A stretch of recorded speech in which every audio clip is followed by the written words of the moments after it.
Ladies and gentlemen, welcome to Logical, Plausible, Probable. I'm your host, John Maddox, and tonight we're having another stream you just won't want to miss. If you got what it takes, click that link, or prepare yourself, for this arena is not for the weak. Now, let the mental combat begin, but always make sure your arguments are LPP. What is going on, everybody? How are y'all doing? Thanks for coming to this late night, very impromptu stream.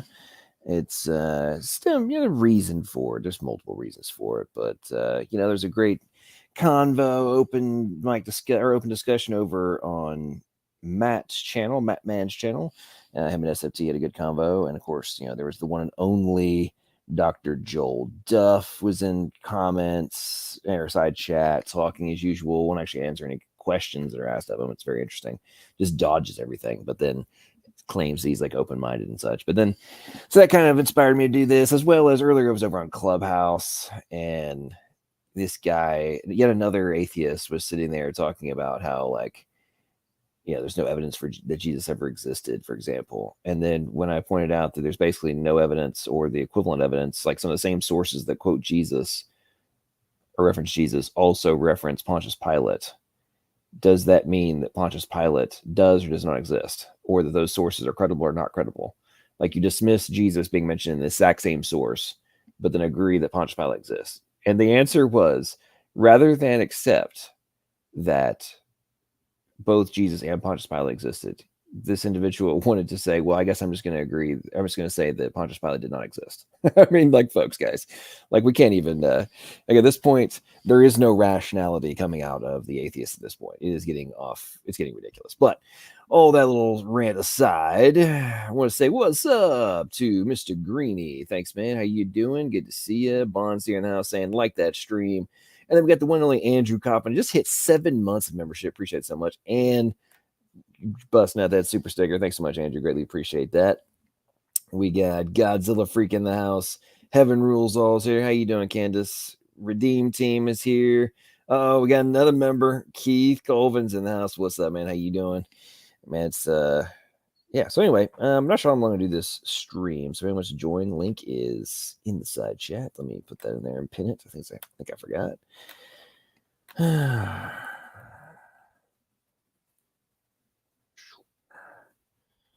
So I'm thinking that if I have time to do a Flashback Friday video this week, right now it's a toss-up between my debate, doing some editing stuff from my debate with Randolph Richardson, or my Guts at Given debate. I haven't quite decided which one I'm more likely to go with, but I'm kind of leaning towards Randolph Richardson, but I don't know. We'll see, because there's so much good content. What's up, JC? No, there wasn't a debate tonight. This was just, like I said, Matt and SFT were doing doing a live stream, and it gave me an excuse to do a late night open mic. If people join, we'll keep it going for an hour or so. If people don't, then I'll ramble for a little while, then we'll call it an evening. Oh, Slam RN, what's up? Good to see you. Haven't seen you in a long time. Hope you've been doing well and everything is going awesome in your life. Hopefully, you're not having to be quite as busy as you once were, but hope everything's going well for you. But oh yeah, so the thing that was going on over on Clubhouse and sidebar, folks, it really amazes me how. So there's just like I was in this room, and the moderator, supposedly a Christian, just lets this jackass go on and on and on and on and on about there's no evidence for Jesus for like 20 minutes, right? I finally hop in, I wait, I listen, and I have to interject myself, and then I started like outlining the evidence about what I was talking about in terms of Pontius Pilate and Josephus and the references and such. And then the guy just keeps dodging. So I'm like, no, answer the question. The guy puts me back in the audience because I'm interrupting the dude. He's been letting ramble for 30 minutes. Who's like making these ridiculous points. And then I get the guy to say that he's going to dismiss Pontius Pilate's existence rather than grant the credibility of the sources, right? But I mean, it's just like, I don't even know at this point how you take these people seriously. Anyway, that kind of stuff just gets me every time. It's like we see these guys who claim to be like, trying to connect with atheists, all that kind of stuff.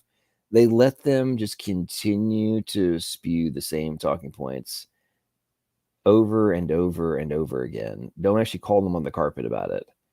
Allow them to supposedly negate the points that completely obliterate their positions, and then act like the person who's calling them on the carpet is the one who is out of line.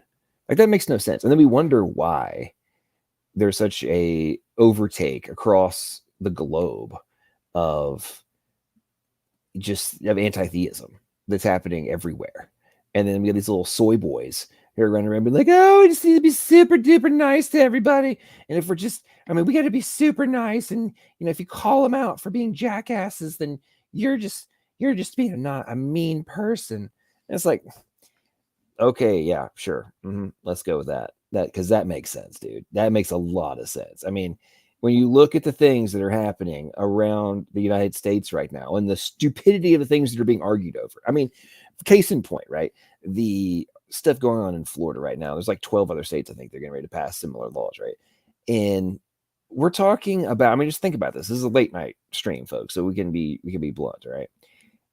We have people freaking out and acting like it's totally unreasonable to pass a law that says you can't talk to kindergartners to third graders about sex toys, sticking dildos up a child's ass.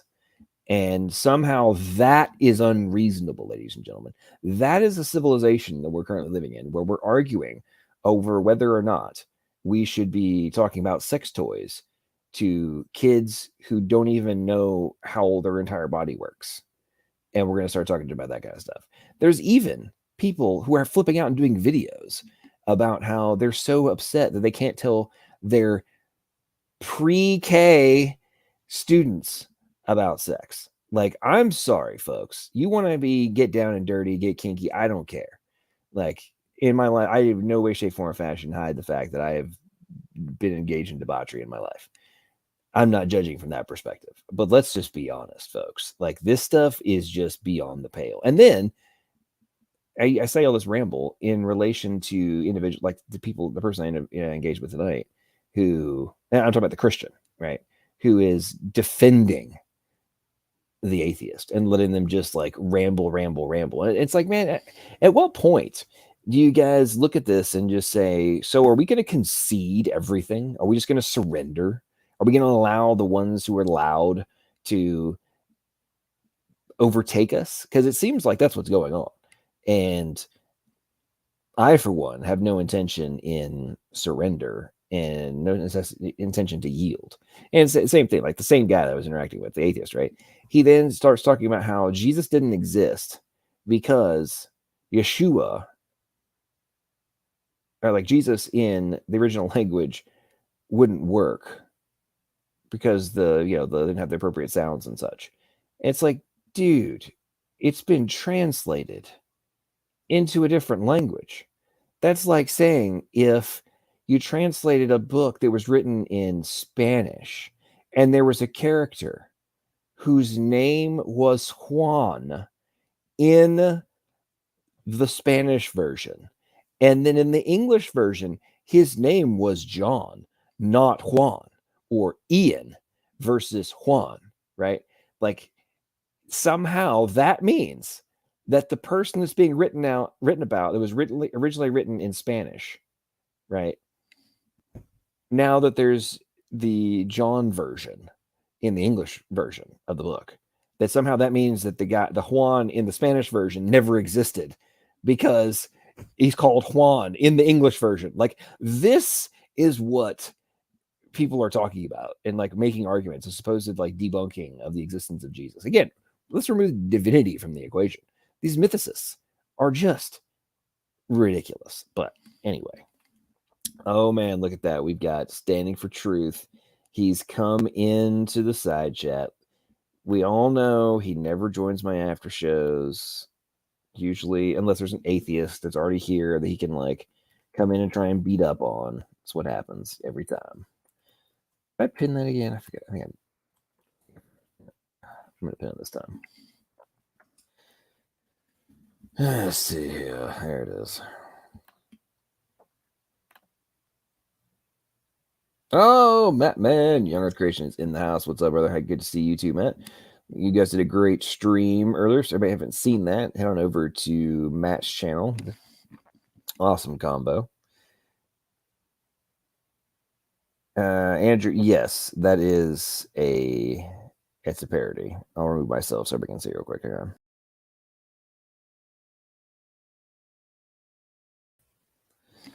So yes, evolution is true, and I just wanted to make sure that there was no confusion given the level of dogmatic propaganda that's spewed by SFT and Mattman.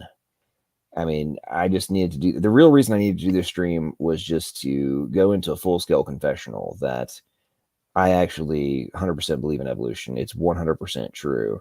And anybody who says otherwise is just a science denier who just doesn't understand evolutionary theory, cannot understand the inferences from a phylogenetic tree, and they just need to stop what they're doing because it's getting pretty out of control, folks. And I think at some point we're going to need to maybe stage a violent, well, maybe not violent, maybe just sort of violent intervention with Matt and SFT, because the stuff that they're spewing is definitely going to be making whole new generations of individuals be completely unable to engage in scientific discussion. They can't do it, folks. They can't do it because of all the brainwashing that's been happening by these guys. But yes, so Mr. Greeny's making a very good point. So he said, I'm skimming Meyer's Return to the God Hypothesis. That book is awesome. I've read it twice, actually, and there's a significant amount of content in there. He approaches so many of the standard arguments in a very, very deep manner. And I argue that the return of the God hypothesis is going, ultimately it will be recognized as a staggering work of just, if people take the time to actually consider the arguments. And I some of the interviews, there's been physicists and stuff that I know he's done interviews with that have read it and such, and that have given him a great deal of credit for the positions that are taken and said, hey, your positions are sound. Like, hey, while I still want to cling to, we'll find something else out, your positions, the positions being put forth are valid and have a great deal of substance. And there are things we actually do need to question, consider, and actually, take under advisement. Like, hey, are we ignoring a whole arena in relation to our existence, how things work? And this kind of goes back to, that ongoing point about, we hear ad nauseum of like, if you don't accept naturalism, therefore you reject science. And it's like, no, actually, I'm suggesting that there is something even bigger than all of science, and that it's only a one facet to our very existence. And if people actually take the time to open their mind and not be so limited, then they would be able to start to comprehend these things and consider things on a different level. However, and actually interesting person inside chat, Johnny Hawes, is in the house. Actually just finished his book, oh man, I'm having a brain fart late nights. The Courtroom of Atheism, I believe. So let me get the correct title here. I just finished it today. Yeah, I was right. Yeah, The Courtroom of Atheism. Very interesting book that he's written for the Christians, and it's kind of interesting. When I was reading through the book, felt like I was reading about myself in many ways of the journey that he took and different paths. We came to a few different conclusions at the end, but very interesting points that were made, and definitely an epic analysis of the standard positions of the atheist media here with you on YouTube, on Facebook, in forums, now in Clubhouse, all these different places where it's the same thing. They don't actually have any intention of being open-minded, actually taking under advisement and consideration. And it's one of the reasons that I've made the point so adamantly in the last couple of years since I've been here on YouTube, is that, when I go into these debates, I have zero, like the defeating of the atheist or going into from the expectation that I'm going to be able to convince the atheist to change their position. I don't go into it from that standing at all. I look at it from the position of, can I potentially influence those who are on the fence, people who are just now starting to question or begin to consider, or reaching the age where they're starting to be like, how do I exist? What brought me to this arena? How am I here? And then they're looking for things, and very often so many are swayed by the talking points that are spewed everywhere, and of course the dogmatism that they run into in grade school, let alone into college, and are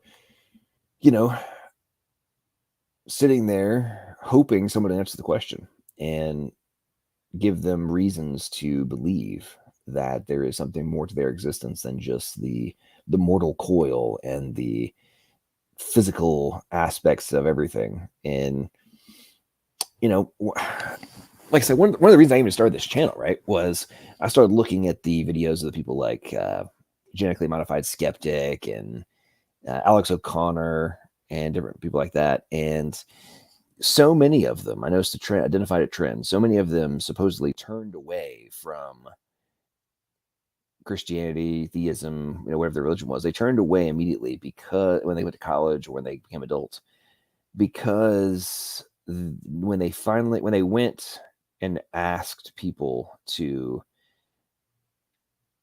that they trusted, to give them answers to the questions or to responses to the talking points that they were starting to hear from their teachers and such, or their friends, they gave them no answer, right? Or it's just we'll just have faith, or they just give these very surface level positions, right?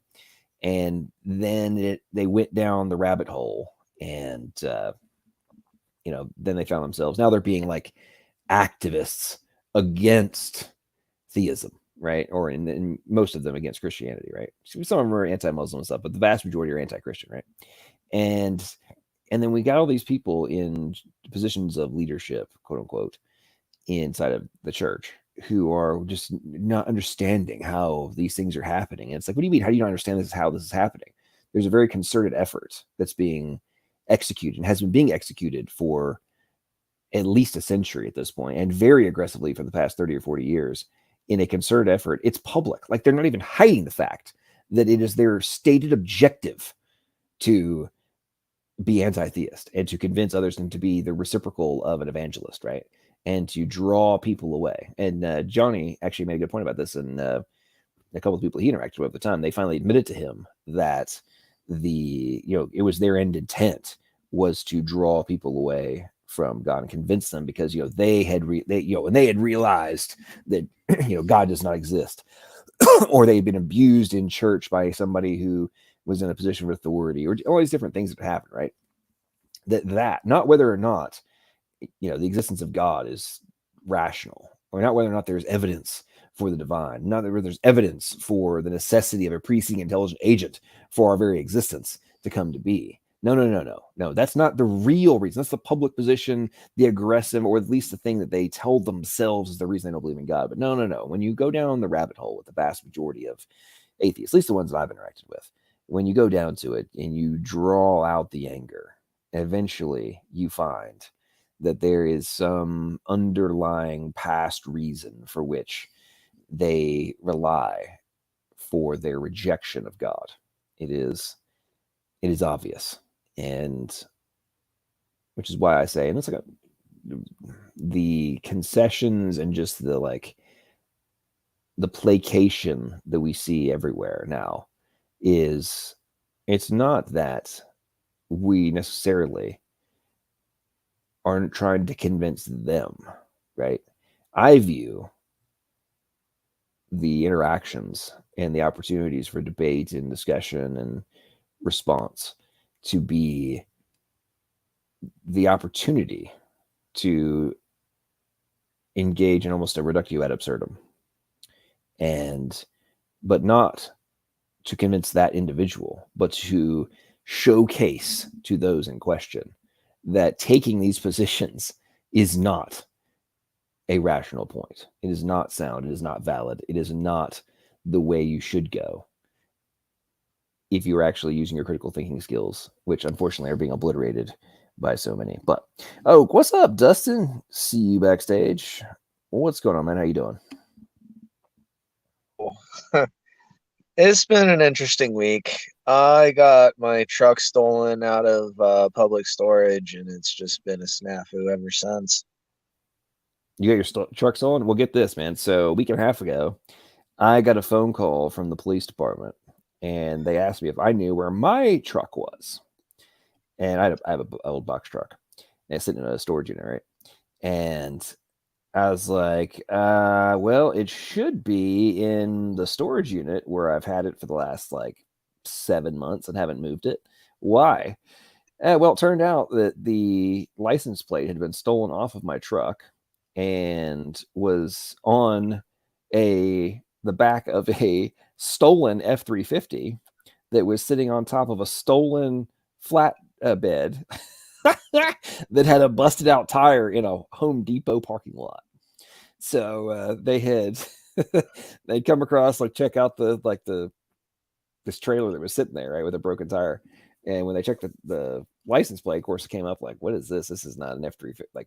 It's supposed to be a 1989 GMC Vandura box truck, right? And it's sitting on a 2018 Ford F-350. That doesn't make sense.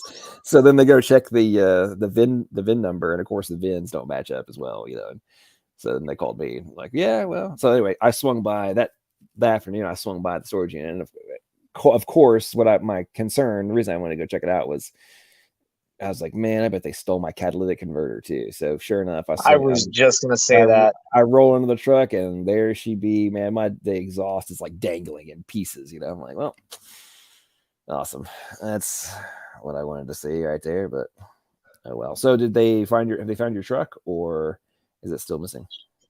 Well, and that's the snafu part. The document that they had me sign in order to report it stolen has a police policy tied to it that states if they find your vehicle, they're to contact you and give you a half hour to reclaim your property. Um, Apparently it was tied to another crime, and instead of following their policy or even contacting me at all, they just impounded it as evidence. Interesting. Oh, so get this. In relation to mine, I had to go file another police report in the county. So they got the guy in a different county, right? I had to go file a police report in my county because it basically in case of something like what you just described, because they're like, you need to go file a police report saying it was stolen in case it turns out that this guy committed other crimes using that plate, right? Because the prime suspect in this whole deal is a guy who's been on the lam for 6 years, right? For attempted murder of a police officer. Oh, God. So let's just say I was like, okay, I'm going to go file that police report that, just in case it comes across that there's, other crime, you might, who knows, well, might have been done with that plate, They might pull you in as an accomplice after the fact. Well, okay, so part of my concern about that was a couple years ago, my car was broken into and my wallet was stolen. And end up getting it back, which is ironic because the idiot who stole it was as a druggie that was staying at a hotel literally like a quarter mile down the street from my house, right? And he stole a bunch of other people's stuff, right? Well, anyway, the police found him he was using stolen credit cards at the vending machine of the hotel. Okay, because I remember like seeing, I get all these notifications for my charge, like on my credit card, right? And it's like $1.22, $1.45, all this stuff, and I'm like, and there was like tons of these. I'm like, what the hell? The dude was buying freaking candy bars and stuff from the vending machine at the hotel on my credit card. Anyway, so anyway, I get my wallet back. The guy, I go testify at the court. The guy goes to jail. Yeah. Okay. Fast forward a year and a half later, and I'm up in, where was I? I was in Indiana, and I get pulled over, and I'm sitting there like, okay, I had a taillight out or something. Anyway, the headlight was out. I get pulled over. Well, I'm sitting there waiting, and like more and more cops are showing up, and I'm like, what the hell is going on here, right? So finally, they come back up and like, we're going to need you to step out of the vehicle. I'm like, for what? Because I've given my driver's license, all this kind of stuff. Like, you're in possession of a stolen driver's license, and I'm like, what are you talking about? That's me, dude. Like, how can I have stolen my own? How can I have stolen my own driver's license? Like, that makes no sense, man. Anyway, so I'm sitting there. I'm like out. They're like patting me down. Like, do you have any weapons? All this kind of stuff. I'm like, actually, I do have a knife in my pocket. There's a gun in my glove box. Like, anyway, so we sit there for. At first, I'm sitting there trying to figure out like, what the hell are they talking about? Like, I couldn't because again, I'm in a different state. And this is a year and a half after my license was stolen. My wallet was stolen, right? Well, anyway, it finally dawns on me, like, what must be going on? I'm like, so I explained the whole scenario, like, all been stolen. The guy had been arrested. I got it back. Yada, yada. Like, oh, well, it's in the National Registry or whatever. It's being stolen. I'm like, okay, well, I'm me. So they're like, well, okay, well, when you get back to, here's how I got out of it. I got out of it by this is back when I was involved in politics. There was a interview I had done with a local TV station, and they had my name on it, right? So I've said like, let me use my phone, right? So I pulled it up, and I pulled up the interview, and I'm like, that is me, okay? Do you see my name here? Like, I'm the real guy, okay? That matches the picture on the driver's license. Like, there's my name. This is me, okay? And sorry, they're like, okay, well, we believe you. And they get back and like, well, when you get back to Nashville, make sure you swing by the police station and have them like updated as not being stolen anymore. Because it's like straight up in the system as you go anywhere in like any other state, you get pulled over, they're going to think you have a stolen license. I'm like, okay. So yeah, needless to say, when I got back to Nashville, I went to the police station and was like, okay, guys, I'm gonna need you to fix this because, yeah, I mean, it was crazy, man. Like there were at least four. Yeah, there's four like cop SUVs and like the guys with all the freaking guns and bulletproof vests and everything. And I'm just like, okay, at 1 o'clock in the morning, I'm about to die here. They're gonna shoot you because you have a license that for doesn't having belong to you? for having stolen my own driver's license at this point. Like this is, you can't make this up. Oh, that's horrible. No, That's a crazy coincidence that you drive a GMC. That's the same. Well, mine's probably in older years than yours, but no. My box truck's was in 1989. that's the same year as mine. Uh-oh. So yours was the stolen truck that was found with my license plate on it. Okay, I see what's up. That's a possibility. No, Julio, I do not believe in evolution. That's 100% sarcasm. I'm being facetious. This is not. Yeah, people know me know that it's actually a total joke. I'm not actually being serious about that. That's one of the reasons why I talked to you. And thank you for talking to me. You definitely took my mind off of my problems. Yes. Well, so in other news, folks, I want to say major thank you to everybody who supported the fundraiser I did for Edie, the homeless lady. She's now, let's see, this was week 2 of her job. She's made it a month in the halfway house and no slip ups. And this morning, we did a conference call with her husband, and she was able to get through the stage she's on. She's got the, oh crap, what's the chip? It's the resentment chip.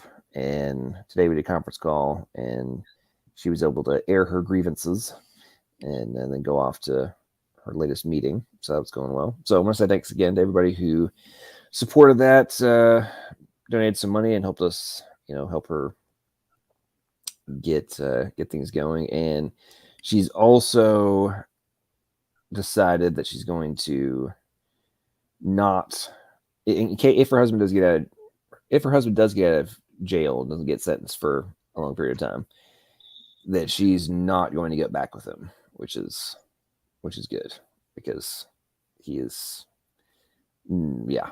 Anyway, so we'll see what goes on that. So again, like I said, I want to say thanks to everybody for that. Okay, what's going on about people driving without insurance? Oh, so Dustin, I interrupted you. So I went on my 10-minute diatribe here. So last thing I heard you say was they had your stuff impounded and you had a short window of time in order to get it back because it had been used in a crime. Is that correct? That's fixed today. The detective got a hold of me and said that they officially released it and that they would have a police officer on standby to do it at my convenience. Oh, well, that's good. So you can't get it back then. Awesome. Yeah, that was fixed today. It was just a snafu. Well, at least they didn't impound it in perpetuity, which is, I tell you what, that whole aspect of being able to just take things and not give them back under this, the pretense of being used in a crime or potentially illegally acquired or whatever, like that kind of stuff, and like just the amount and the fact that like police departments get a cut of the money and stuff. It's like, what? Straight up like collections and like enforcement for the freaking local mafia, man. Oh wait, the politicians, we mean. That stuff is getting ridiculous. The fact that has not been, well, the fact that the Supreme Court's actually ruled in favor of that on a couple of occasions just really irritates the fire out of me. Yeah, the questionability of private properties become a conflict between public rights and private rights. See, they should never have assigned public rights. They all should have just been private rights.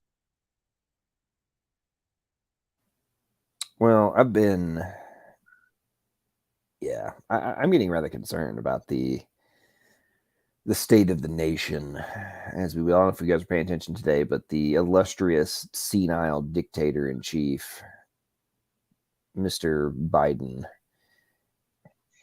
today issued his, in my opinion, unconstitutional executive order regarding ghost guns, and made the, somehow circumventing Congress, of course, somehow managed to issue a edict which makes it illegal to manufacture your own gun, and claimed that if you possess a manufactured gun, you're now breaking the law, which kind of makes no sense. Like, okay, so I wasn't breaking the law. You've changed the law. Now I am breaking the law that wasn't a law when I did it. And now you're going to say that. And here's the other thing, too, with the, because you made it yourself, there's not necessarily going to be a record from a time perspective as to when you created said weapon. Was it pre or post this unconstitutional edict? Therefore, they're going to be able to prosecute people who didn't break the law, but now you're going to say they broke the law, and you can't necessarily prove that you didn't break the law from a linear, time perspective. And it's like it's just and for me, like, when you're going to say that, like, this is a categorically unconstitutional move, given the fact that the Constitution states that, number one, I think it's the first sentence of Article 1, but the Congress is going to make the laws, and that the amendment says that Congress shall not make laws, right, in relation to like I'm talking about the Bill of Rights, right? Like, you're not allowed to not allow me to do this. And I think a short-winded diatribe too. The fact that the average American is so ignorant of the 9th and 10th Amendments is just really, really pissing me off at this point. Like, if it's not delineated in the Constitution, then the federal government doesn't have the power. And then, again, if it's not specifically designated to the federal government, then it's retained by the states and the people. Like, this is so blatantly obvious. It's not difficult to comprehend nor to understand unless you have the reading comprehension level of a freaking gerbil. I mean, it's just like, how is this stuff even being questioned at this point? So many things across. Anyway, I don't want to go off on a political tangent because I will let myself go too much. Manufacturing is what they call a commercial term. So if you want to protect your rights, the better way to go about it is saying you're a blacksmith, because they can't outlaw you being a blacksmith, because that's not necessarily manufacturing guns. That's called minting guns. So Well, the idea is to argue from a point of defense and create a counterclaim to simulate a legal process the same way that they do. That way you have two parallel cases. One can be designated a slave and the other can be designated the master. Okay. Do you see what I'm saying? No, yeah, I follow your point. Right. That's interesting. Well, here's my problem. Not problem with your logic. Here's my concern is that it has become rather apparent that the Department of Justice, all the way down to local DAs and such, are in no way, shape, form, or fashion actually following the law anymore in terms of what they do and do not prosecute. I mean, it's just getting out of hand at this point. And I mean, you have people that are burning things down, setting off bombs, I mean, kicking people in the face while they're unconscious, that are getting either no charges or probation. And then you've got people who, the dude that took a picture on with his feet on Pelosi's desk or whatever is getting jail time. Like, are you kidding me? So you got people setting off bombs and like committing arson and burning down police stations. And then like, what did who was the guy that wore like the buffalo gear or whatever and was like yelling all the time, carrying the MAGA shaman? Yeah, the MAGA shaman. Yeah, like he got like 3 years in jail or in prison. 3 years. Like, are you kidding me? He's walking around in a shaman outfit. Like, really? That's worthy of 3 years plus like instant deportation, all that kind of stuff. After that, like, really? And then like 3 for dressing up as a shaman and walking around. Like, wow. Okay. Although I do say I'm very intrigued to see what happens with the other day. The first acquittal came down in those cases because the judge ruled that, yep, there's the video of the police opening the doors and like waving people in. So even if you were breaking the law, technically, you're doing it, you're not with no intent and operating under reasonable mental position that you were not breaking the law. But because an officer of the court is saying it's okay. And that's one of the things that people forget about police, right? Police they are an official of the court. Yes. Right. And it's like, so like one of the interactions I had with a cop a while back. So people that know me, this is a sidebar. I have been known, I respect the police and the rule of law, the blue, et cetera, et cetera. However, over the past decade, especially, and really the last 5 years, I have just watched this implosion of, I think a lot of it stems from the good cops leaving and ones that aren't necessarily as good staying, but the amount of power grabbing that's been happening and so many police turning into enforcers for politicians is just it's getting blatant. It's getting just wide open. And anybody who's says that's not happening, I don't know what world they live in, right? But I got into it with the cop one time and over stupid stuff and like parking. It's like, dude, I'm gonna go challenge you in court. Like, this is ridiculous. Like, I am not breaking the law. And he's like, it's not my job to tell you the law and all this kind of stuff. Like, no, but it's your job to correctly enforce the law. Right. And if you're gonna sit here and tell me that it's like, number one, you're not going to tell me the law with law I'm breaking, number one. And number two, when I challenge you and say that I'm in compliance with the law, then you tell me, oh, it's not that much, it's not that expensive a ticket, just go pay it. Like, what? And then I'm like, okay, well, I'll see you in court. And then you respond, I can't wait to see you in court, punk, which was the response I got. It's like, game on, buddy. Let's roll. Yeah. Let's do it. Yeah. I mean, let's rumble and see who comes out the victor. Because anyway, my long-winded diatribe about that stems from the fact that what's really fascinated me, and I've had 4 instances of this over the last decade, where cops have issued citations for things that I'm just like, I know beyond doubt that I am not breaking the law. And then you go, you read the law, and it's like, oh yeah, the law 100% substantiates the fact that I wasn't breaking the law. And then you go to court, and they try to double and triple down on their incorrect interpretation of a law, which directly states the polar opposite of what they claim. Yep. And it's like, how are you guys being able to, like, I don't expect you to understand every single law. The idea is to get you to agree with it. Okay. And the second you agree to any kind of an arraignment, the idea is you loan legitimacy to their case by opening your court it would be an inferior court as a municipality, as opposed to a full-on defendant or even, say, a pro se candidate. Interesting. So if you go into a courtroom, okay, and you declare your status as being there by special appearance and you avoid giving any kind of a plea, they have to, by law, and it states so, presume you're innocent until proven guilty.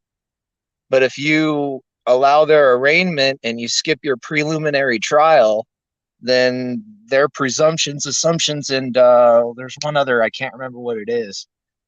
They presume that to be true, and you have to enter by affidavit in order to counteract the facts that have been entered in on your behalf. Oh, interesting. Yeah, in all my instances, I've always shown up in court. Actually, one of them. Yeah, sidebar. I've never understood why people like don't go to court, like and deal with the stuff you're talking about, right? Just like grant the losing position basically by default. Like what? Why would you do so? It's never made any sense to me. But anyway, before I go off on a diatribe about law, because I can go all night long. What's up, Matt? How you doing, man? Welcome to the stream. Long time. I see you side chat. Long time since we got to talk. How's it been going for you? Sorry, my daughter was having me look at something real quick. Yeah, it's been a while, man. Just been working my butt off lately. I've been working so much that my boss is like, dude, you gotta stop. Well, If I showed you my time card, you'd probably start crying. Well, I get that. Sometimes you gotta work them bones. Yeah, man. Especially since it's rather obvious that we are on a 1,000-mile-an-hour beeline for a implosion. Yeah. Well, I mean, the thing is, I can barely keep up with what's happening here, and I mean, like, I'm not making like a bad salary necessarily. It's just that's how terrible it is right now, and I mean, it's only going to get worse. So, well, the latest report that just came out was that we're seeing about a 12% month-over-month food inflation. And oh man, I what can't gets get any Krispy Kreme anymore, man. Well, what gets me about that too is I seem to recall rather vividly in February, the official position that came out of the freaking White House and agencies and such was that, it was a 7.4% inflation, year over year. And now fast forward to April, ladies and gentlemen, and it's actually a 12 whatever percent it was, month over month. So hello, that means we're having printing money. Stop it. Having a very rapid doubling within the inside of the year, right? Like, hello, think McFly. Man. Like, this is not that complicated to grasp here. Like, the inflation is off the charts, and what the Biden budget's 5.8 trillion. Gah. Oh my gosh. Yeah, he was like, the thing is, every single time he's put a budget up, it's been some astronomical amount, and I'm like, dude, this is more than they had in the first year of Obama. Like the first 4 years of his time, I'm like, he added a whole 7 trillion within his I think it was the entire 8 years, actually, if I remember correctly, right? That was 7 trillion. I think it was added to the GDP. But oh my gosh, Biden is Scrooge compared to. Sorry, Obama was Scrooge compared to, and ironically, even Trump in 2020. I give a modicum of understanding to Trump on this, to an extent, but at the same time, he had, in previous years, he conceded a couple times to the deficit budgets, so he's not completely innocent.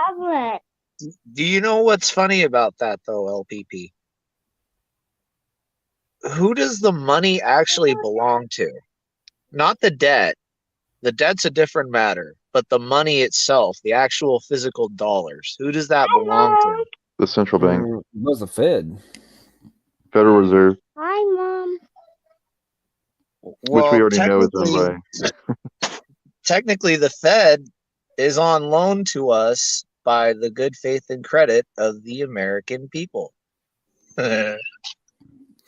Well, yeah. At this point, I'm like, okay.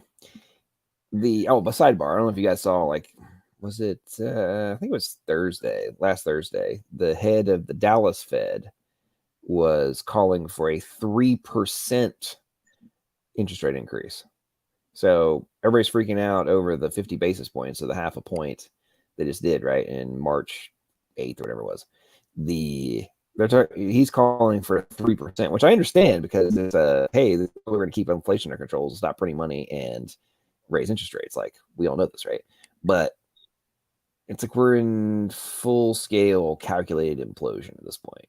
I mean, don't know if you guys are aware of like you guys know the term zombie company, what that means?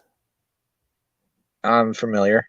Okay, so in the last 2 years, we've had over 200 new zombie companies come into existence. I'm talking about here, like major ones here in the United States, right? It's like, okay, so and we've had a bunch of others that obviously have been building up since the 2000s till now. Like zombie companies have been starting to come here in the United States too, right? And it's like, yeah, so with between PPE or sorry, the paint protection, PPP or whatever it was, and all the loans and the cheap cash they've been having for a decade since 2008. Like there are so many companies that are not profitable. It's just ridiculous. And now we're in the perfect storm for the full scale like implosion of the United States. Yeah, the Great Economically. Reset. Yeah, it's all planned, man. The entire situation. Like you probably already heard about all the stuff with Klaus Schwab and what's it called, BlackRock and BlackRock, State Street, State. Vanguard. Yeah. Oh my Yeah. gosh, man. And Berkshire Hathaway is involved in that too. Yep. That's another Man, player. so Well, much you know stuff. what's interesting is when you think about like, okay, so we know most people know who Warren Buffett is, and Mhm. you know Berkshire Hathaway. You're like, oh, it's the big deal, right? It is, but Vanguard and BlackRock make Berkshire Hathaway look like a little peon. You know, like Mhm. I think Blackstreet has what? I think it's $10 trillion in assets. 10 trillion. Yeah, that's like more than most countries on the entire planet right now That's combined. that's more than all but that's greater than the GDP of all but I believe 2 countries. Yep. The United States and China. And China, I believe, yeah. So when you think about that, if like, and that's just, and here's the other part that gets me about BlackRock, Vanguard, and State Street, right? When you go down the rabbit hole, they own each other, Yeah. right? And talk about incest, right? And then their holdings of major corporations, like, oh, this one has a controlling interest in this major player, and this one has this one. Oh, but wait, you know, let's say that Vanguard has the majority position in company X, but BlackRock has a major position in Vanguard. Like, so who owns who, right? Like, what is it's all the same. And what always gets me about that is people talk, oh, there's no way that a small number of people could actually be trying to control the planet and such. And it's like, yeah, how many people do you think control these companies that we're talking, like the holding companies that we're talking about, like these funds? Like, it's a very small number of folks that are slinging billions and controlling interest. Like 14 families. So most things have a name. All names have an owner. Bottom line. So you can trade as many different companies, and you can place as many masters and slaves as you want. Okay, as long as it's held in a trust and the name at the top of the paper is yours, it doesn't matter how you structure your affairs. Okay, and the other end of the equation is you can always structure your affairs as to not evade taxes, but avoid taxes. That is completely legal. You can avoid taxes. You can prepay taxes. You can prepay taxes on credit. That's that. How do you think Trump got where he is? I mean, to be honest, that's the reality of it. Yeah, there's a lot of things that are, I mean, pretty obvious in my opinion. But Keith just made a good point about like wiping out the middle class by design. I mean, I agree with that 100%. It is very obvious, and I mean, I'm not gonna lie. I was looking at some different stuff. Like I've been buying a few different things. I'm gonna build a couple like grow beds and stuff. I'm like, man, it's getting time, baby. It is getting close to time to being like, okay, I'm gonna be. I mean, I already have been for the last 2 years, but like now, like for real.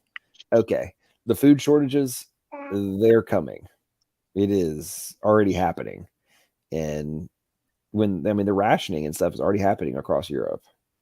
There's food riots in South America. There's food riots in the Middle East. Like, hello. And this is spring's planting season. Like, if we think about that, folks. Bill If Gates. they're already running out of food before we plant, right? And all of the projections are that we're going to see no less than a 30% reduction in yield this year. That's a serious problem, folks. That's a major problem. It's time to start buying some food. I agree. Storing that sucker up.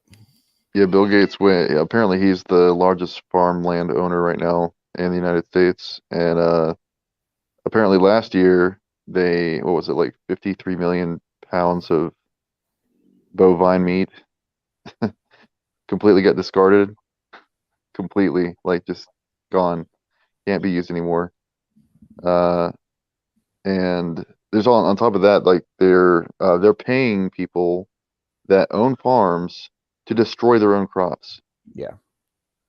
Like, this is intentional, people. Like, they want us to starve or to get Well, to a isn't point that where because like a lot of farming has stipends or whatever? So like they get extra money to grow certain crops by the government for organizing purposes, and then sometimes they have them but destroy Jamie, it to keep scarcity. there's all sorts of farmers that got on video in 2020. I think some in 2021 as well, but we got on video and we're like, we were called up and told to plow our fields under. Don't harvest, just plow them under. And it's weird. What do you think? I mean, do you think that could be because they know they don't need the crop and it's better to plow out back under the ground for nutrients or something? Maybe I'm just trying to be reasonable. I'm not saying that's Jamie, why. Listen, we already throw away food just because it looks deformed. That is actually viable. Oh yeah, that's interesting. But, that's all. Yeah. But here's the caveat. This is being manufactured. They are intentionally, purposely destroying crops and getting rid of meat that we need so that they can destroy the society. That's the whole point. I mean, I don't totally discount that. I'm just trying to be reasonable. I mean, well, it's weird. Jamie, at this point, what is reasonable about the past 2 years?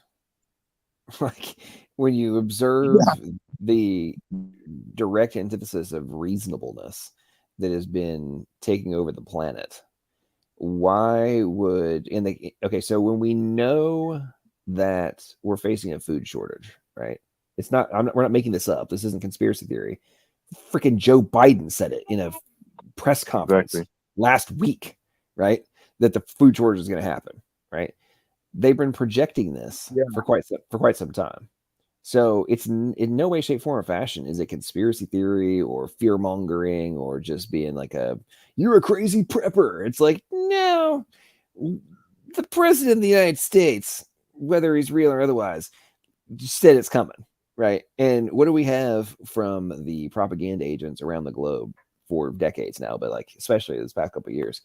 Yeah, they like everything. It's either two things. Either one, they're telling us there's absolutely nothing to worry about, and then all of a sudden we get smashed in the face with exactly what they told us not to worry about, right? Or when it's real bad, they start trying to like soften the blow up a little bit and get you quasi prepared for utter lose control.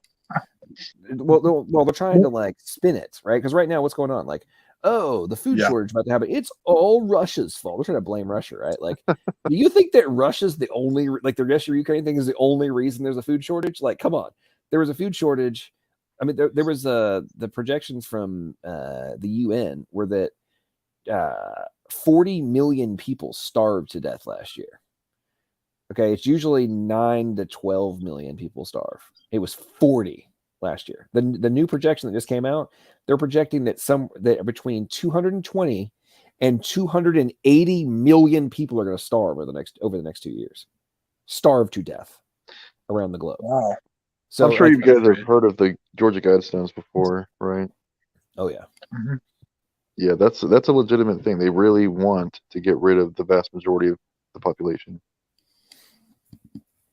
Oh, what's up? We got Sal and Rebecca in the house. By the way, folks, Sal and Rebecca had a premiere today over on Sal's channel about let's see, it was evolution, how the nerve cells don't comport with evolution, if I remember correctly. Was that the topic? Yeah.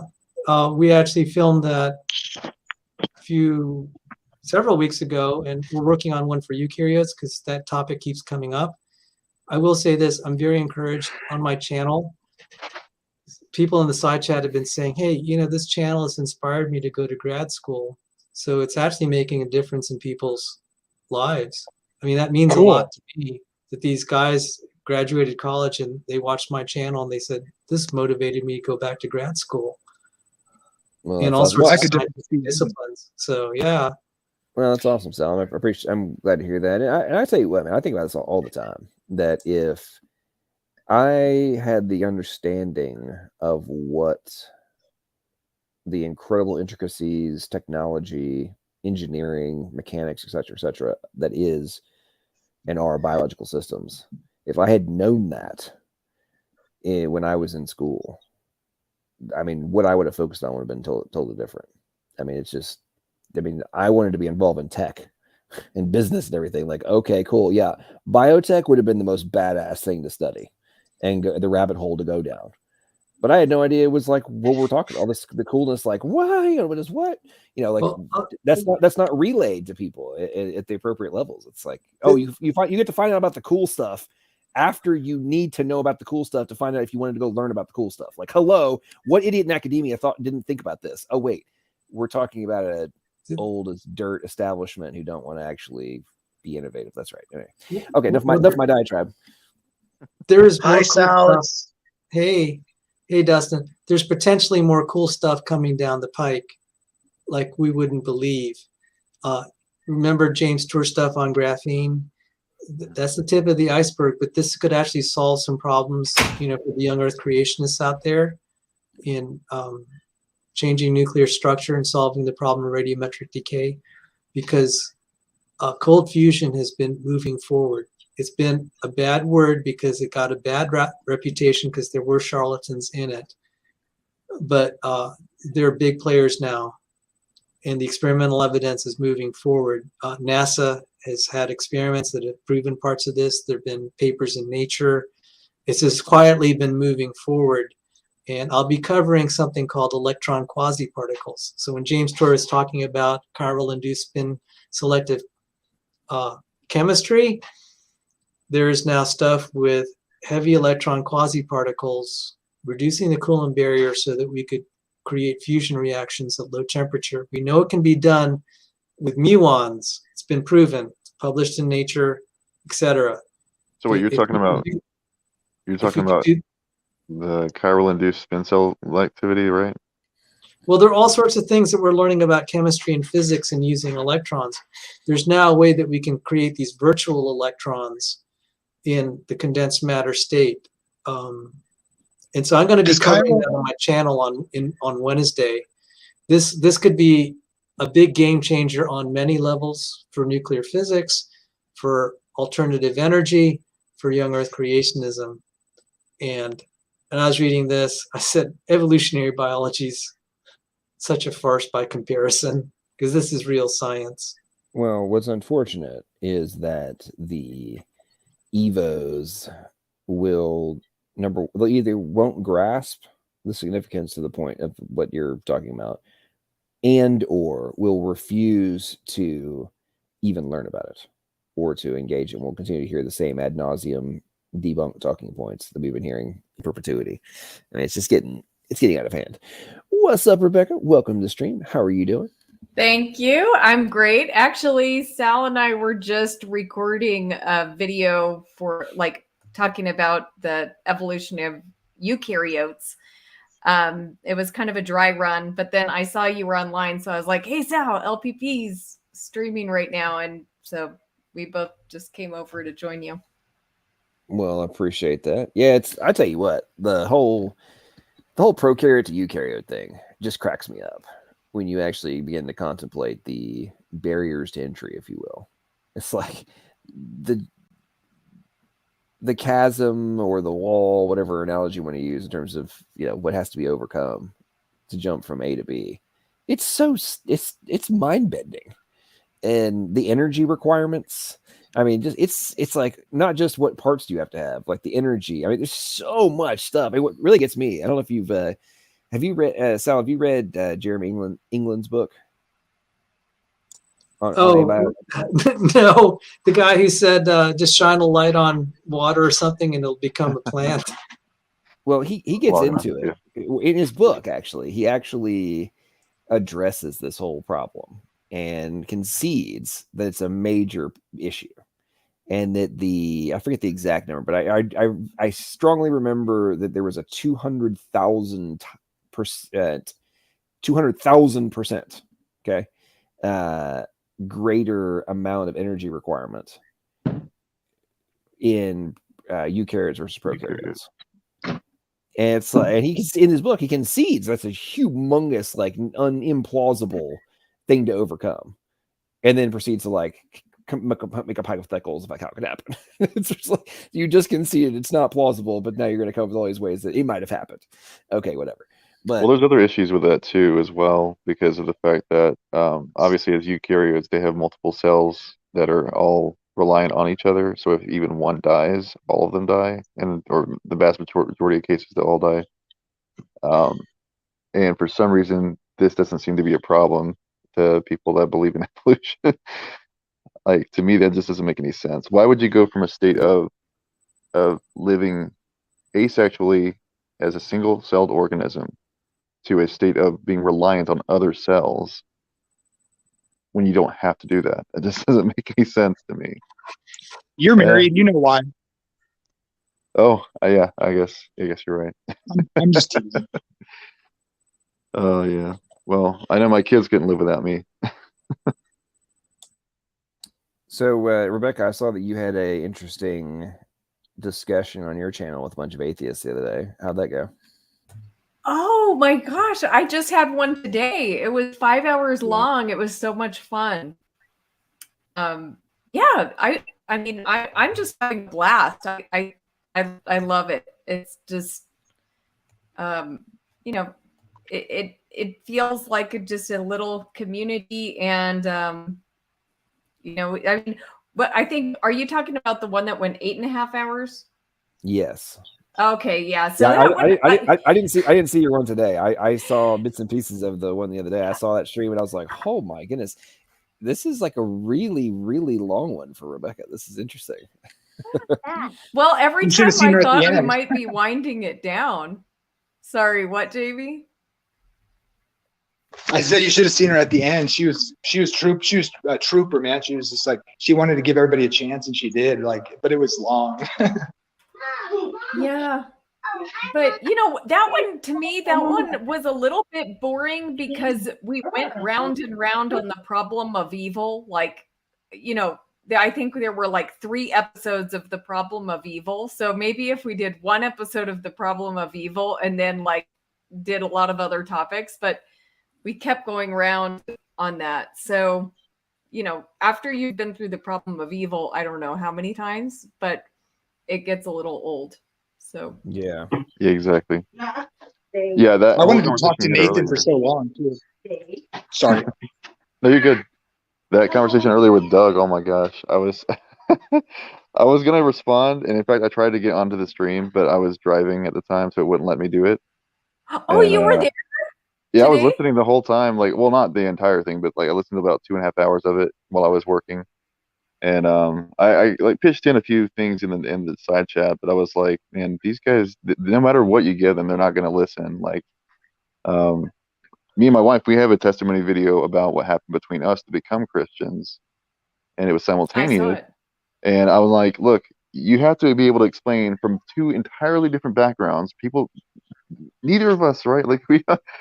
I was raised Methodist. She's Hopi and Navajo Indian. Okay, like they have completely different thing paradigm here. Okay, and we both came to Christ at the exact same time for a specific reason, right? So if you need to be able to answer why that's possible, then instead of just saying no, she's crazy or he's crazy, it doesn't matter. Like that's not true. Okay, you can't just say that and then walk away.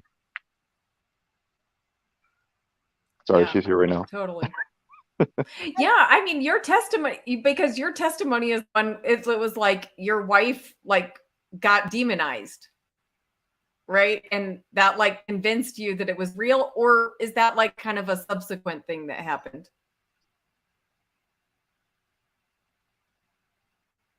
I guess you're muted. You're muted. Sorry, no, she's talking to me too. So yeah, I mean, a lot of people they go straight to oh, obviously she's loon, and then they'll say that I didn't know how to interpret it properly. I'm like, look, I was studying psychology before I ever came to this. Like, there's certain okay, for instance, whenever they go to multiple personality disorder, right?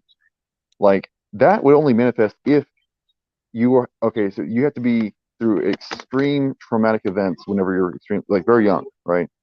And then what's going on is your brain is trying to compartmentalize that event, and so you become a separate person that's gone through that event, while the rest of you is basically like apart from that, right? So that's how that happens. Now, there's a specific age range where that's more likely to occur, which is between 11 and 16. She was 24 at the time when this happened, so far outside of that. So if you're going to say that this is the situation that's like the one-off, I mean, well, okay, can you give me any other examples of that happening in somebody that's around that age? I'm pretty sure you can't find anybody like that. So, and then on top of that, some of the things that she was saying, like I can't give exact examples, but I remember distinctly that she was saying like little phrases that I knew were in the Bible because I'd heard it whenever I was in church as a young boy. And I was also reading Deuteronomy and the Psalms at the time because I was trying to troll a Christian online. So it was like just little things that were kind of like eating at me. I was like, how would she know this? She's never laid her hand on the Bible before. Like, just think about it. Like, this doesn't make sense in any other context. It just simply doesn't. Okay. Wow. And I mean, there were other things. There were little telltale signs. On top of that, like I said, she prayed to her ancestors. So she prayed to her grandfather just a moment before that. She came into the room like as a completely different person. I mean, it was night and day. You could feel it in the room. Like it was just a completely like evil feeling there.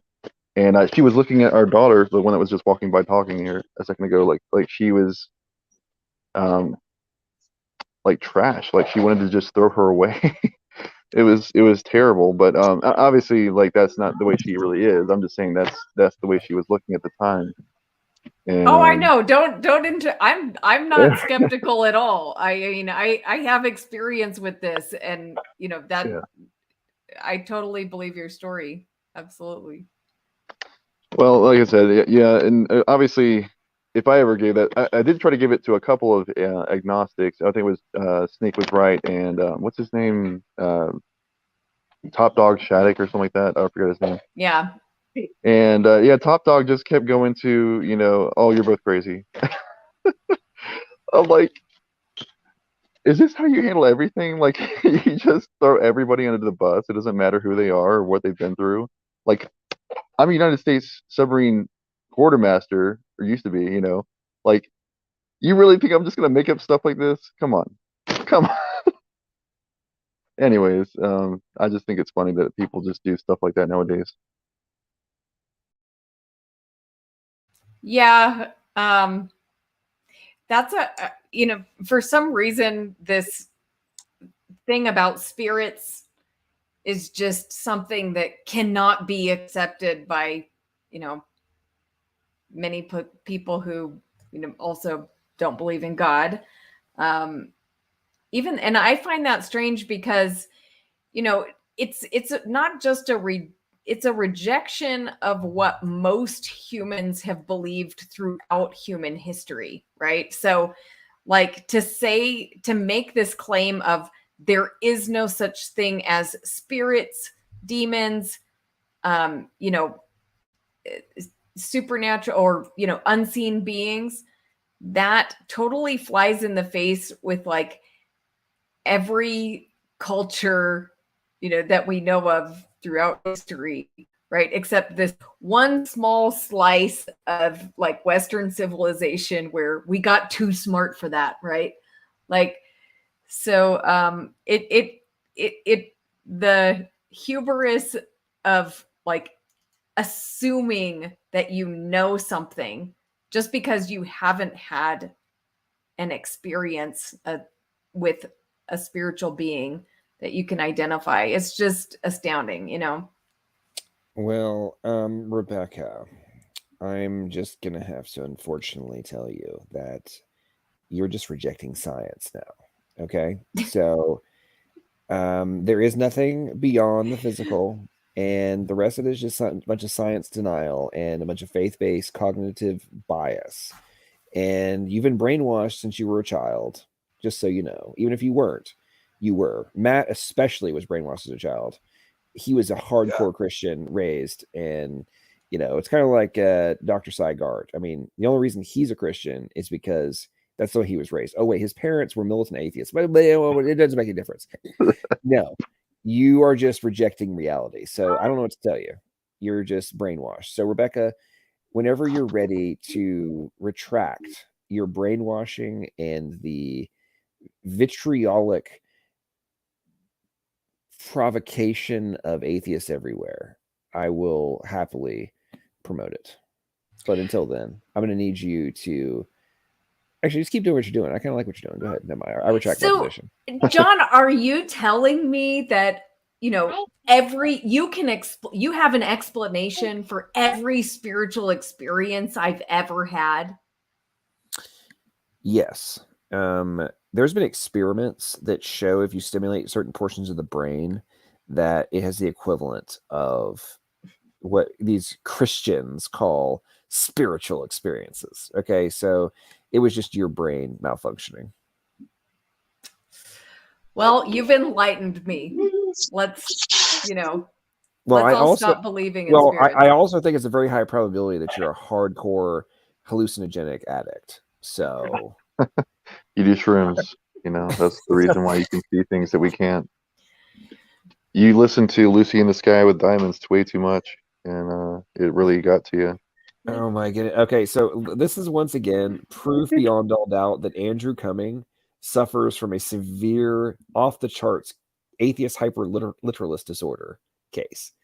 Andrew, I think everybody picked up on the fact, at least people on the panel picked up on the fact that I was being just dripping sarcasm and being a complete asshole in relation to making fun of different talking points that are spewed ad nauseum. If you actually think that I was actually trying to be serious about something, Andrew, I don't know what to tell you, buddy, but this happens on you seem to have a very significant issue with grasping humor. I don't know what to tell you. Did anybody in the panel think I was being serious? No. Okay, because if I was being serious, I would have been like very, very directly and in a jerkish fashion insulting the heck out of Rebecca, which obviously wasn't. So, oh, just now he's talking about? Wow, that's weird. All right. That's I thought you meant some other thing. That was clearly very serious there. I did like how Doug earlier, he was playing devil's advocate for that guy. What was his name? Chris? I think that's his name. I forgot. But he like hard pressed a couple questions regarding certain miracles and whether or not they'd be valid as evidence of a deity. And I was like, he made a good point. I was like, is he a Christian now? And then, of course, he turns around and he's actually still an atheist. I'm like, well, go figure. Oh, with the Marian apparitions and that whole thing? No. Whenever she was telling, Rebecca was telling her story about how, I forgot the guy's name, in Turkey, a guy had his arm broken, and then she prayed for him, and he made a full recovery within, I guess, a few days, something like that. And that was an awesome story. About it. Yeah, Not he told, within a few days, within a I don't know, minute. within a minute. Okay, my bad. I thought Prayed it for was his like arm, really and quickly. it healed in that minute. He felt a heartbeat in his arm, and his arm Okay. got really hot, and he immediately took off his sling, started waving it around, and he was Oh healed. wow. Okay, I must have missed that part because I was still working at the time. But yeah, okay. Well, that's really awesome. That's even better than I was thinking. It But sounded like the seriously, circumstances were such that he couldn't have made that up either. Like for that Right. timing to work out, maybe it seems like not likely. I forget the details exactly you said, I but remember that you said that the people that you were with, they didn't know this guy, and so there was no way there could be collaboration, and he didn't know the scriptures or what you believed in. So there's no way for him to know that you believe that there were miracles that could take place. So why would he do this? It'd be just an elaborate ruse for no reason. Okay, it was- hang on. Devil's advocate here. Okay, Okay.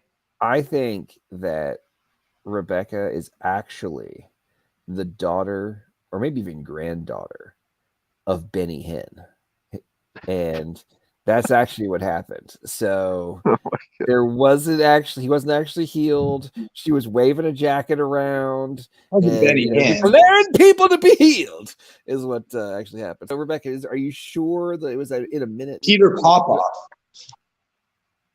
Or were you pulling a Benny Hill?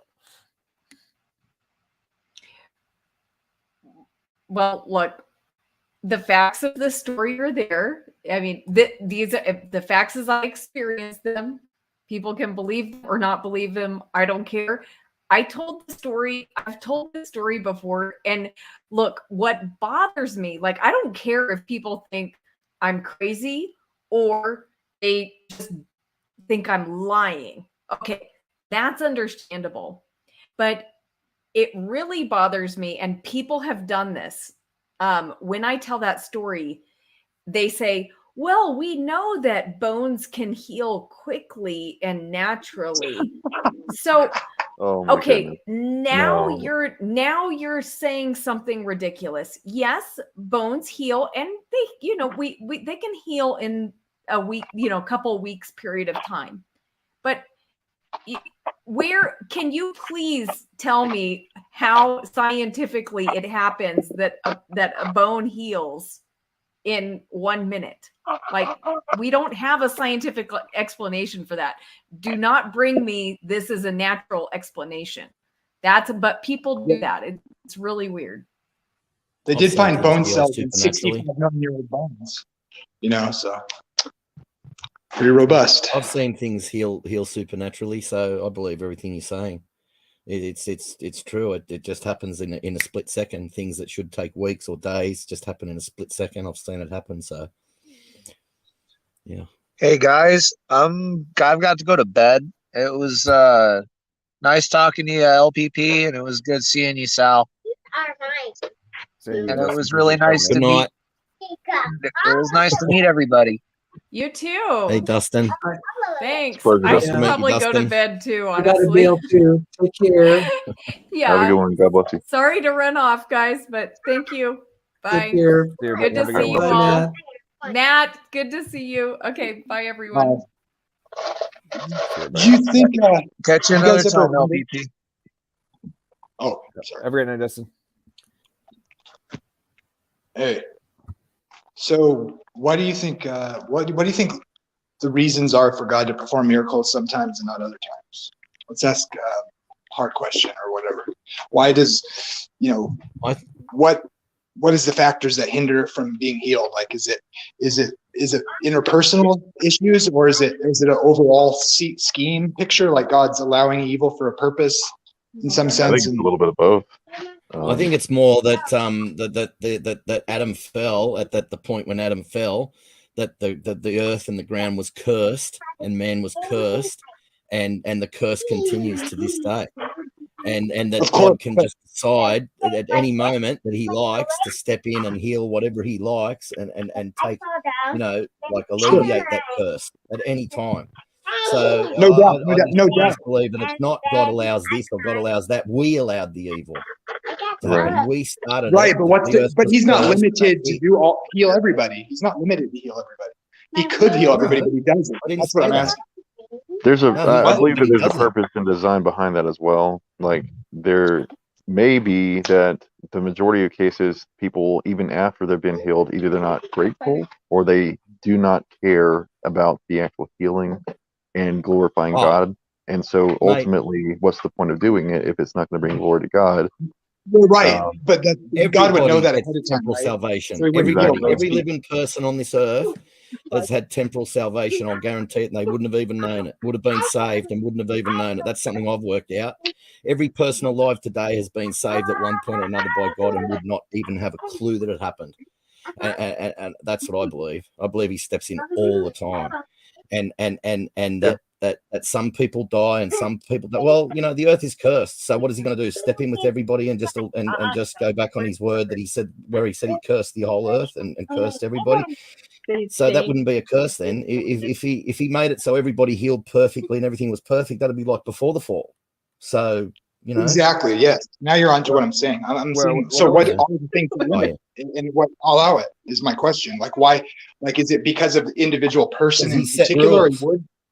No, because yeah, it seems like it's not in that the beginning, and he has to follow his rules. He set the rules for himself and for Adam and for everybody in the beginning. He doesn't explain his rules in great detail. No, I agree with you on all that. Except when you get to the Old Testament. Yeah. No, I agree with all that. I'm just saying, like, what is it that makes it that he will do it when he does and not do it at other times? Like, what are the potential purposes that he doesn't do it or does do it? He just is it based on the person or an overall picture? I don't know. Whenever he decides that somebody needs to be saved, he can step in at any time. But the fact is that everything's cursed, and that's why everything's so crap and garbage. And one day it'll be the curse will be done away with, and we'll be living again in a perfect, perfect everything. Yeah, like a harmonious scenario. Yeah. It's just the way it is, mate. We all suffer. Everyone suffers. Adam fell, and everyone suffers for it. Everyone. And the reason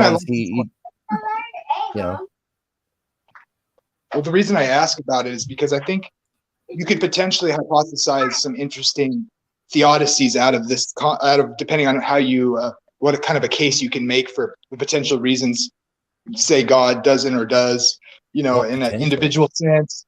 Or right, because I agree with all those ideas you were saying. I take that for granted. I just think it's an interesting question because you could ask, like, okay, so does God have like a set amount of suffering that like needs to occur based on as a cause and effect? Well, he allowed the fall for a reason. Well, there's times when I've prayed for things to be healed and they haven't been healed, and other times that I've prayed and they have been. And I don't know why God does it sometimes and not others. You'd have to ask him. I'd imagine that it's probably because of my sinning, probably because a lot of things that he sometimes he heals and other times he doesn't. I don't know. I primarily believe you have that. To ask him when you get there.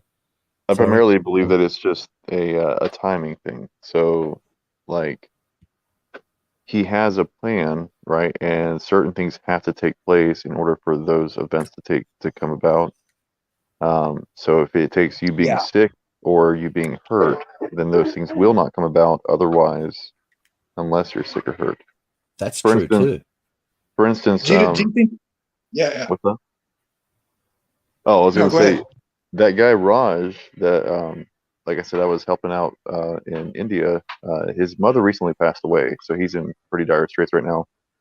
But he went through all these hoops to try to keep her alive, right? And I mean, she had breast cancer. What did she have? Just quickly, what did she die cancer. Oh man, I could have given her the cure for that. I could have given her the cure straight up. Just cannabis, mate. Go get some cannabis. Go buy some mad indica buds. Go stick them in go buy a thing called a decarb box from magicbutter.com. It's a little green box, or it used to be green, and it's got a thermometer. You stick it in. It's a little silicon box. You stick it in the oven. You just cook it at 250 degrees for You're gonna get this channel. You're gonna get this video down. And then you just blend it all up into a fine powder. I've seen it cure cancer personally many times. So I'm- you can't say it. Mate, I'm sure that they're- honestly, have you just blend it up? I know that No, you blend it up. Wait a minute. You blend it up and you just mix it with a bit of olive oil and gob down as much as you can handle or afford. And it's as simple as that. The more you have, the better chance you've got of curing it. And activated THC is the only thing that will cure it. Like CBD cures cancer, but not like activated THC. That's why the governments are trying to push CBD. That's killed so cancer. hard. Hey guys, thanks for putting me on, I've got John. videos of them dropping activated Matt, I THC. just wanted to agree with you, man. Cancer cells I dying wasn't within going to really try to get on 10 seconds. tonight. I was going to listen until you said that. I totally agree. It's all about timing. I was going to share a personal story of mine as well, man. And then praise the Lord about your friend Raj too. If you wanted to finish, He's living in the cure capital of the world, and his mother died of cancer. She shouldn't have died, mate. I had a dog here with testicular cancer, all gone now, with testicular cancer. Jason, he had please, man, come on. It's blowing out of his groin, mate, and it's gone completely. What do you mean? Come on. He just said somebody died of cancer, shucks, and I'm trying to put the done word out, mate. I'm trying to put the word out because the government's always try to bury this stuff. They don't want the poor huddled masses getting the All right, truth. you got the word out, buddy. Thanks. Let's move on. Yeah, I wanted to share some personal stories, and Matt didn't get to finish his. Okay, fair enough. I was just imparting some information. Look, mate, it's just Well, I was just stop going being a to winky point. little bitch, will ya? Honestly, I was just go going to on, point out share your that story, mate. she didn't die of the breast cancer. They actually did the surgery. They like took a graft off of her thigh, I think it was, and put it there to cover her breast. And after that, she recovered. She went through like 6 weeks of recovery, and then apparently it spread up to her brain. And so I had a friend. He was a Marine. He had brain surgery. Wait a minute. Let me finish. Let me finish, please. I had a friend who was a Marine. Jason, Matt is going to finish his story, and then you can respond. Calm down, dude. Is something he'll be interested. Jason, calm down. Matt is going to finish his story, and then you can respond to him. Okay, I'm done. All right, let Matt finish his story. Go ahead, Matt. Well, obviously, right now I'm praying for him because he's in a pretty depressed state. But during all of that, he had faith, right, that God would take care of his mom, and he still ended up going to the through the surgery. He paid like $4,000, I think it was, for the initial surgery, plus there was some additional fees. And whenever his mother ended up going to the hospital for the brain cancer, he started to feel like God was just like letting him down. And we had a conversation. I told him, I was like, look, you have to remember, like, these things have to happen for a reason. We don't know why, right? We can't know. Even if we tried to understand, most of the time we're just not going to get it. And I had to refer him to the book of Job, right, where obviously a man loses everything. He had 10 children that died. He had all of his cattle, all of his possessions taken from him. His body was stricken. And yet he still knew that God was good. He still knew that God didn't want these things for him, but they were allowed to take place for a reason. And it seemed to really turn his perspective whenever I did that. Nice. And I think it's just about, like I said, it's about timing. It's about perspective, so that we can come to the knowledge, or that other people can come to the saving faith that we have, that sort of thing. So anyways, I know I'm rambling at this point, but yeah, if y'all could, by the way, just pray for Raj. he's Is that the still same gentleman in India? Yeah. Yeah, that's amazing. He's still trying to run that church too. Yep. Yeah, he's actually still doing like he'll do like out of state ministries. He'll travel to go see different places, but he still has to take care of the people. There's a lot of like homeless people there, and there's a lot of you would be surprised how many they have. They have like, a lot of orphans there, widows. I remember hearing about it. Yeah. Yeah, and they have the caste system, so it's a very different paradigm. So like if you're a widow, you're either going to be a prostitute or you don't do anything, basically. And most of these women, as Christians, they don't want to prostitute themselves, all right? So what are they doing, right? And so they're begging for food, basically, on the streets the vast majority of the time. So you can imagine it's pretty terrible right now because of the situation that me and John were talking about earlier with the farming. Yeah. Well, I really hope and pray that it also just that you encouraged him to help continue to encourage all those people as well. The things that I think we all go through, all these lessons, all these things that we learn from all these hardships and just tragedies, just makes not only just us stronger, but it makes the whole God's kingdom stronger in ways like you just said. You never know. Well, in line with what you guys were talking about, right? As Sal and was Matt, were you there with the Rebecca stream on everybody was talking about the problem of evil and such?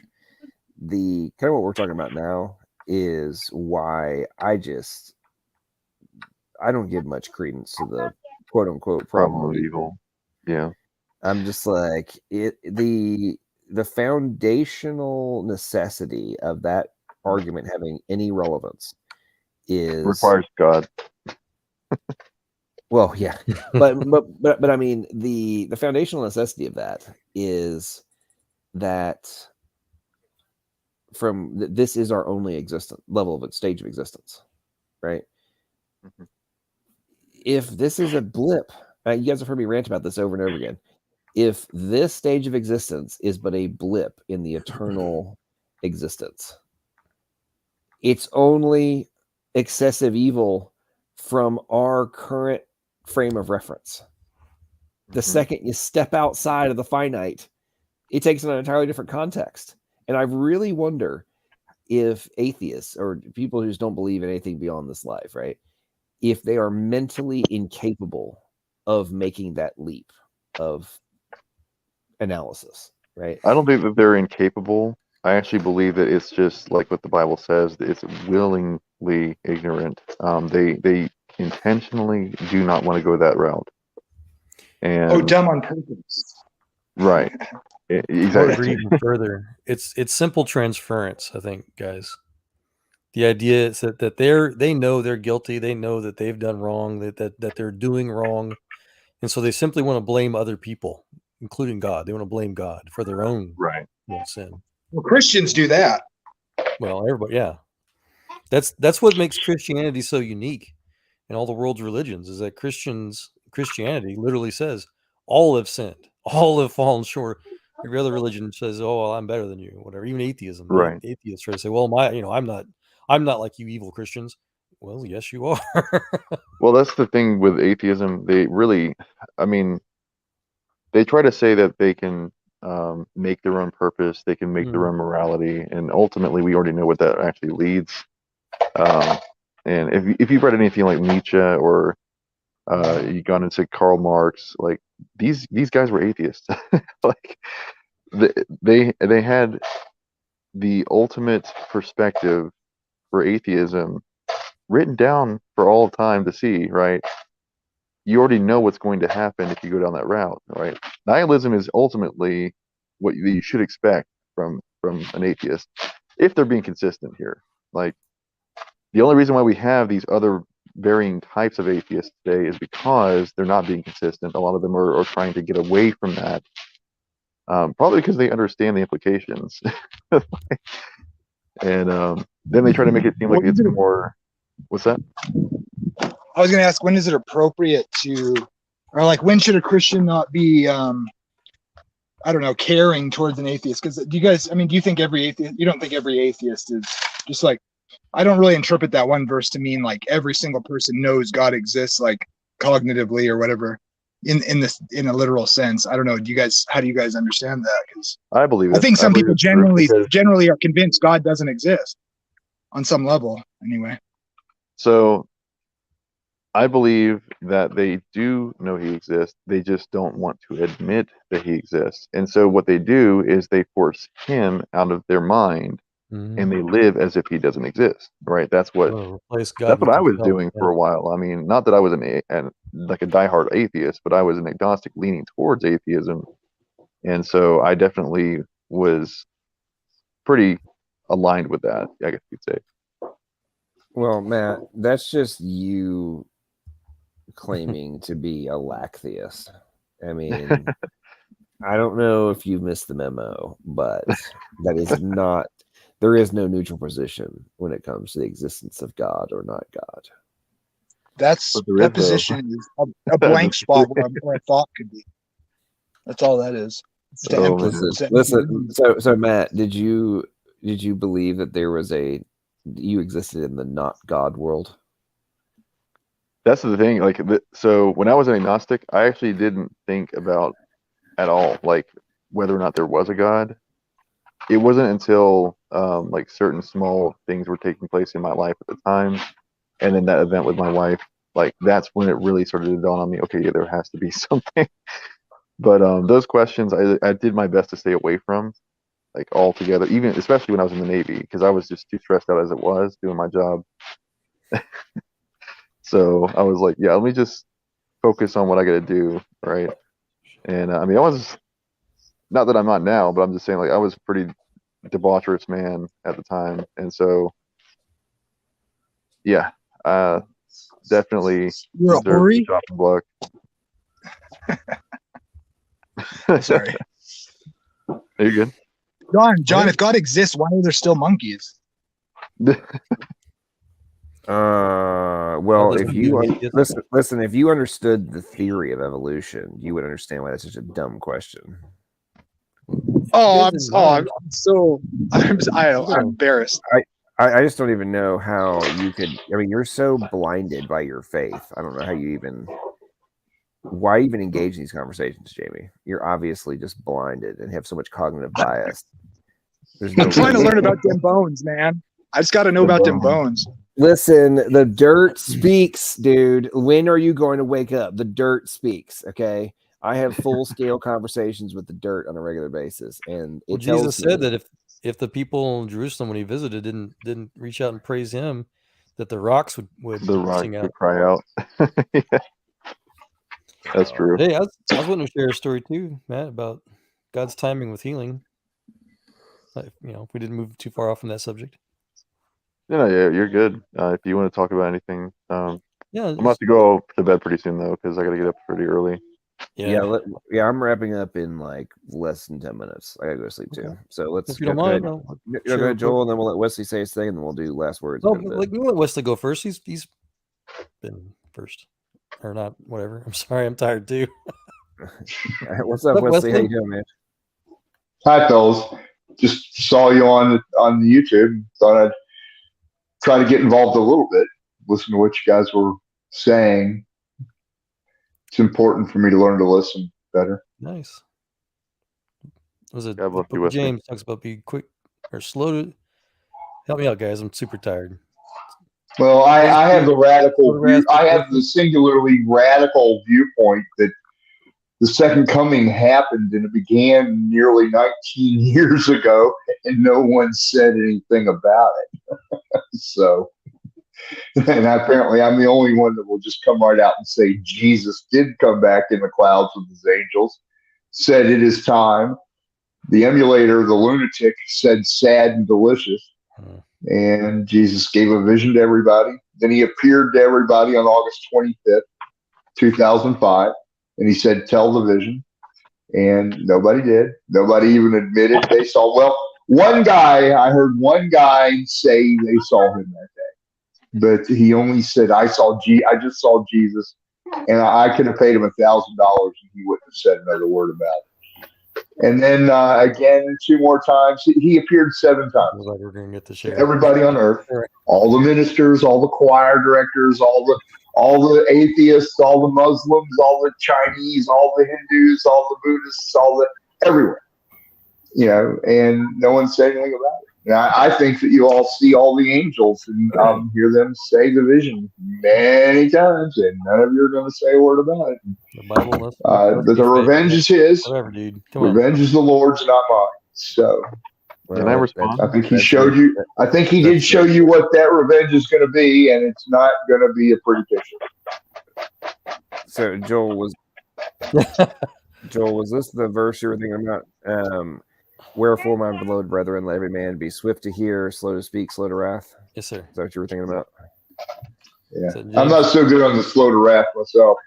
So Well, appreciate you, Wesley. Joel, you had a story you want to tell, and then I agree. Get a couple words. Then we're gonna do a. Yeah, then James we're gonna do 1:19 was that re- verse. Yeah, I don't know. It feels kind of weird now. Getting kind of off in the weeds. Maybe another time. I may have already shared with you, man, about how God healed my foot. I haven't heard that one. All right, well, short story. Okay, so army injury. I broke my foot. I was active duty and got a permanent profile, all the good stuff. You know, both the army doctors and the civilian doctors are all saying, you know, I'm gonna need surgery or something. And I asked the Lord to heal it to heal it for a good 10, 15 years. Got progressively worse, as the doctor said. And I just waited. I had faith. I knew God was going to heal it eventually, whether this life or the next. And what happened was, I think 15 years later, about 10 years after I got out of the service, my friend Joseph, a high school friend of mine, I hadn't seen like 20 years, right? He'd gone all over the world. He's a missionary. And we both landed back in Texas, about an hour away from each other, which was amazing. And he calls me up one day. He's like, "Hey, I heard you got back, to Texas. Where you been? Blah, blah, blah." And we, catching up. And he told me he had this dream. God gave him this visions of literally unscrewing something in my foot, And I was like, well, I've got an old army injury there, progressively getting worse and worse. And so he invited me over, and he did he's one of those kind of faith healer type guys. He likes to pray for people and just has amazing stories. Love to bring him on YouTube. You guys can meet him sometime. But he did his little anointing oil thing, whatever, and just started rubbing my foot, and praying, and it was in God's timing. It's been healed since. I used to not be able to stand on it for more than half an hour without I'm getting all swollen and big freaking mess. I couldn't run. Again, even the Army gave me I'm sure I don't know if Navy, do you have a permanent profile status where you basically you don't even have to go to the doctor anymore? They just give you a piece of paper and say, yeah, this guy's broken. They have what's called the RCU, the recruit convalescent unit. But that was like if you were at boot camp. Other than that, they probably just process you out if you were broken. Well, no, I was too high value to get processed. So, but yeah, anyways, yeah, I did completely heal. I could run on it again. I couldn't do anything. Even my PT test, I had to do like the bicycle alternative thing. It would just make my foot worse. So, but no, God healed it, and re-encouraged my friend's faith, and just, oh my gosh, all the people that witnessed it. And even earlier today, when my wife and I were talking about going to walk some again, I was like, sometimes I forget that my foot was broken for 15 years. It's really amazing. I love to just praise the Lord and share these stories. But well, Joel, if you would have overcome your religious aversion to surgery, your foot would have been healed a lot sooner. Yeah, well, that was probably the main reason why it didn't, John. All the podiatrists I went to, and I saw several, were always telling me the surgery probably will make it worse. They're going to have to shave a part of my heel off, and all kinds of weird, barbaric sounding stuff. Well, that's because you were going to religious doctors. Yeah. And they were being told by their shaman that enough time had not gone by for a miracle. So I don't know what to tell you, man. Well, that would be true, because again, it was all in God's timing. At least they're not like the doctors that took care of President Washington.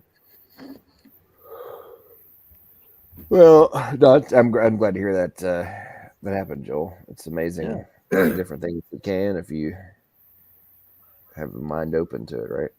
And it also speaks to the incredible aspects of the human body too, right? Like, well, you're a walking miracle too, John.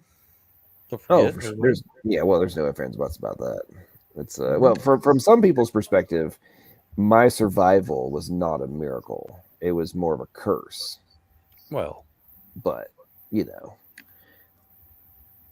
I'm okay with that. Not only did you survive, you're not a vegetable. Well, there's other people who would also disagree with that position. But regardless, you're kicking the enemy's butt out there. You're on fire for the Lord like you probably never were. That is very true. That's 100% true. What's up, Iger? How you doing, man? Oh, okay. Who left? Who dropped out? Who did we lose right there? Jamie. Jamie Russell. Oh yeah, Jamie dropped off again. For a second there, I said like, "Oh, okay, Iger." I turn it over to you, and then you drop out on me like that. Okay, what's up? No, man. Last week I did. I talked to this guy, bro, about the mud fossils. He went to one of these locations where there's like an elephant looking a mountain or whatever, and it's pretty interesting, bro. You went in there, bro. They examined like the caves and how they said that it was like kind of like the arteries and the eyes, where the eyes were, the optic nerves and things like that, bro. So it was pretty. I don't know if you guys ever heard about the mouth muscle thing, but I was kind of curious to hear what you guys thought on it. What's it called again? The mud fossils, basically like a lot of like Mud what fossil. picture I'm showing here, where it's like these mountains, especially the elephant ones, bro. You can just Google up Elephant Rock, and it's I don't know if I have any on this slideshow, but oh yeah, here's one. But yeah, some of these Elephant Rock, if you Google up Elephant Rock, bro, this guy went to in Spain. He went to one of the sites, and the name of the mountain is actually like elephant, big elephant, or something like that. So it's like, but yeah, man, it's pretty interesting, especially if you believe in the flood about 4,400 years ago, where everything was bigger. Then it's pretty interesting things that we were talking about last week.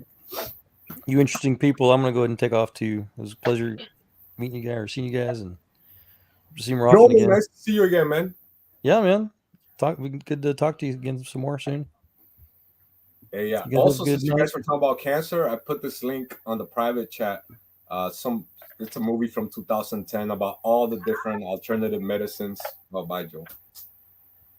All right. But yeah, it's in the private chat. It's pretty interesting documentary. I try to put it on YouTube, and they timed me out for like a week or something about a year ago. So yeah, that was pretty interesting documentary. Cool. But what do you think, Piss Can Fly? What do you make of these muscle things, man?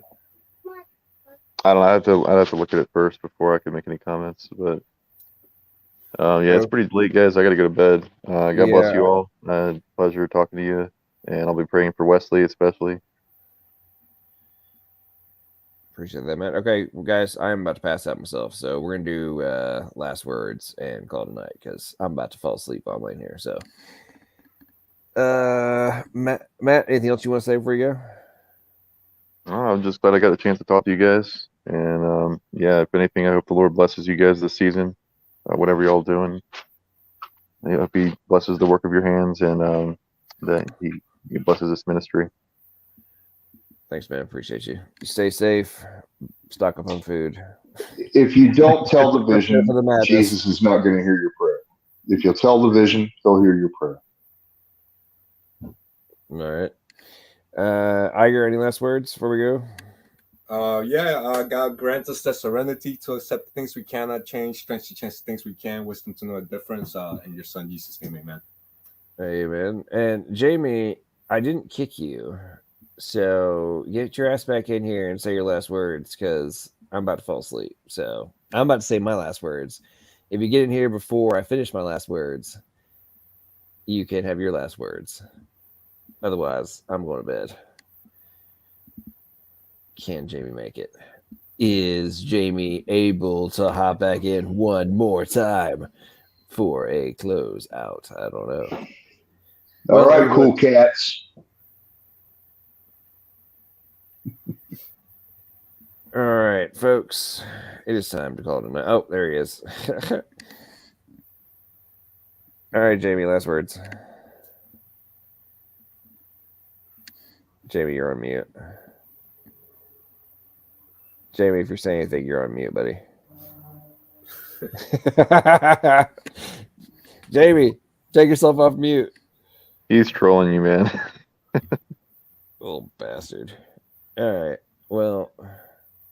Ladies and gentlemen, as you contemplate your existence, how you're here, what the necessities are, and what is the most rational conclusion for your very existence, make sure that your end conclusion is logical, plausible, and probable. Good night, everybody. It is bedtime. Appreciate you all.